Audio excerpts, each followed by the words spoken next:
హిందువులు ఇక్కడ గర్వంగా ఉన్నంత కాలమే మీరు ప్రశాంతంగా ఉండగలరు. అన్ని హక్కులతో ఇక్కడ మీరు బతకగలరు.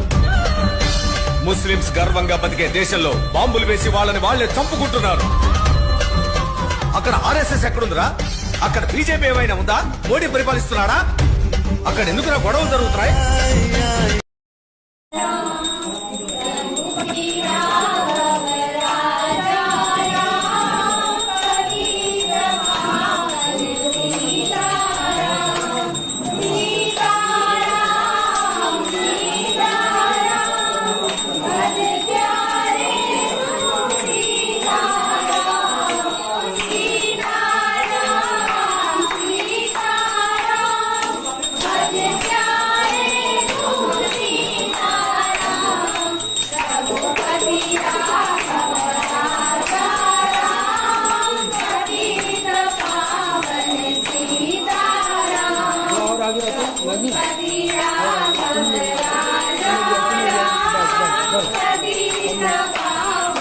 हो गया तुम्हारा